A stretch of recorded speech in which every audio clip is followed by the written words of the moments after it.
G தமிழ்ல Sarigamapa literature சூப்பரா போயிட்டு இருக்கு. இந்த வாட்டி அப்படி அப்படியே ஃபைனல் வரைக்குமே வந்துருச்சுன்னே சொல்லலாம். இந்த வாட்டி தேர்ட் ஃபைனலிஸ்டா சூஸ் பண்ண போறாங்க. ஃபர்ஸ்ட் ஃபைனலிஸ்டா விஷ்ணுவர்தன், செகண்ட் ஃபைனலிஸ்டா அக்ஷித் நிர்பன், தேர்ட் ஃபைனலிஸ்ட் இந்த வாரம் சூஸ் பண்ணதுல யார் செலக்ட் ஆனாங்கன்றதை தெரிஞ்சுக்க லாஸ்ட் வரைக்கும் பாருங்க.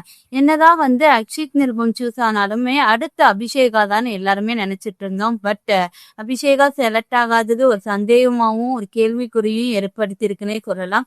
நிறைய பேர் கருத்துக்கள்ல இல்ல அபிஷேகா தான் செலக்ட் ஆயிருக்கணும்ன்றாங்க. அது மட்டும் இல்லாம நீங்க இந்த எபிசோட் மட்டும் பார்க்க கூடாது, ஸ்டார்டிங்ல இருந்தே பார்க்கணும். இல்ல அபிஷேகாக்கு இன்னும் நல்ல சாங்ஸ் கொடுத்துருக்கணும். நிறைய கருத்துக்கள் போயிட்டு இருக்கு. ஆனா வர்ஜா அவங்களும் நல்லா தாங்க பாடினாங்க. தானா சந்தன மீன்ஸ் அவங்க மெலடி சாங் பாடும்போது எல்லாருமே மெயின் மறந்து போயிட்டாங்க. ஆடியன்ஸ் எல்லாம் எந்திரிச்சு கிளாப் பண்ண ஆரம்பிச்சுட்டாங்க. அவங்க தேர்ட் ஃபைனலிஸ்டா செலக்டும் ஆயிட்டாங்க.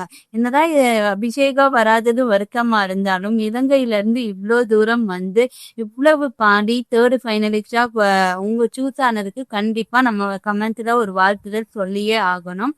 சுமன், வருண், வஜ்ஜா, தன்வி, ஸ்ரேயா, முக்ஷிதா, அபிஷேகா எல்லாருமே இந்த வாரம் கிராமப்புற சங்கீதம் அதுவும் மண்வாசனை சுற்றுனால செம்மையா பாடினாங்க. கிராமப்புற சங்கீதம்னா கொஞ்சம் கஷ்டமா இருக்கும். ஆனாலுமே எல்லாருமே அவங்களோட ஃபுல் எஃபர்ட் போட்டாங்க. பட் இந்த வாட்டி வர்ஜா தாங்க செலக்ட் ஆனாங்க. அவங்க அப்பா எல்லாத்துக்குமே நன்றி சொல்லியிருந்தாங்க. எந்த நாடுன்னு பார்க்காம எங்களை சூஸ் பண்ணதுக்கு ரொம்ப நன்றின்னு சொல்லியிருந்தாங்க. ட்ரெயின் பண்ணதுக்கு நன்றின்னு சொல்லியிருந்தாங்க. மொத்தத்துக்கு இந்த வாய்ப்பு எங்களுக்கு ஜி தமிழ் கொடுத்ததுக்கு நன்றின்னு சேனலையுமே நன்றி சொல்லியிருந்தாங்க. வர்ஜா செலக்ட் ஆனது உங்களுக்கு பிடிச்சிருந்துச்சுன்னா கமெண்ட்ஸ்ல ரெட் கார்ட் கொடுத்துருங்க.